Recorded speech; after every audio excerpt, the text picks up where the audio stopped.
Penuntun Saat Teduh Sinode Gereja Kristen Jakarta, Sabtu 5 Desember 2020.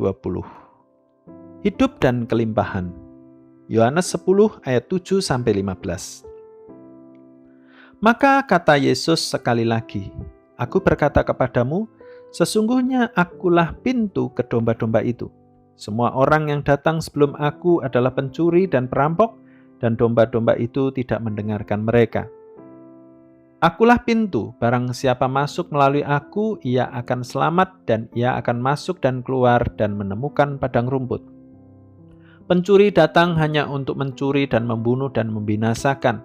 Aku datang supaya mereka mempunyai hidup dan mempunyainya dalam segala kelimpahan. Akulah gembala yang baik. Gembala yang baik memberikan nyawanya bagi domba-dombanya. Sedangkan seorang upahan yang bukan gembala dan yang bukan pemilik domba-domba itu sendiri, ketika melihat serigala datang, meninggalkan domba-domba itu lalu lari, sehingga serigala itu menerkam dan mencerai-beraikan domba-domba itu. Ia lari karena ia seorang upahan dan tidak memperhatikan domba-domba itu. Akulah gembala yang baik, dan aku mengenal domba-dombaku, dan domba-dombaku mengenal aku. Sama seperti Bapa mengenal aku, dan aku mengenal Bapa, dan aku memberikan nyawaku bagi domba-dombaku." Apakah hidup yang berkelimpahan itu?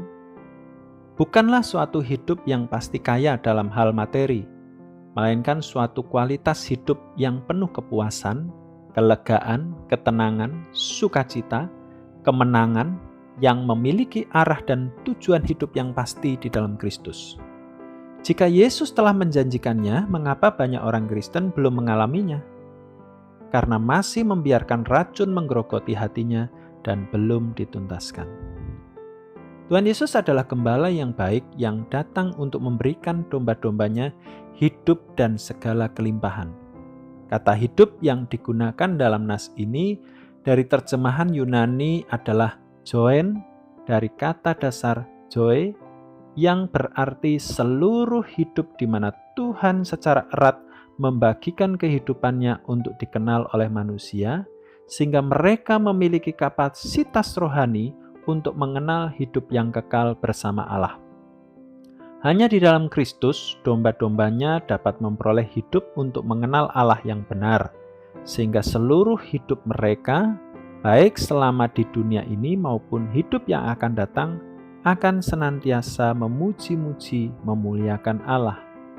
Tuhan Yesus memberikan hidup yang terus berlanjut sampai kepada kekekalan kepada domba-dombanya, dan bukan memberikan kematian kekal. Sementara itu, kata kelimpahan yang digunakan dalam nas ini dari terjemahan Yunani adalah perison, dari kata dasar perisos, yang berarti melewati batas yang diharapkan, lebih dari cukup, melampaui apa yang diharapkan. Tuhan Yesus memberikan kepada domba-dombanya segala hal yang tidak pernah mereka pikirkan dan bayangkan. Segala hal itu melampaui apa yang diharapkan mereka. Dalam dunia ini, domba-domba Kristus memperoleh kelimpahan dalam bentuk kekuatan, hikmat, ketenangan, kelegaan, kepuasan, sukacita hati, meski diperhadapkan dengan berbagai badai hidup yang menghadang. Dalam hidup yang kekal, mereka memperoleh kelimpahan hidup yang tidak pernah dibayangkan. Namun Tuhan sudah sediakan. Kita adalah domba-domba Kristus yang menerima hidup yang kekal. Hidup kita tidak lagi sama dengan sebelumnya. Hidup yang kita jalani sekarang di dalam Kristus adalah hidup yang mengenal dan memuliakan Allah.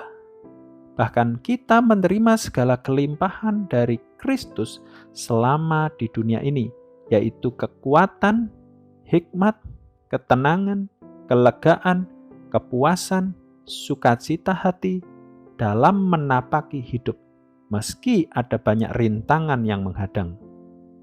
Kelimpahan yang sempurna telah Tuhan sediakan bagi kita, yaitu kelimpahan surgawi yang melampaui harapan kita sebelumnya.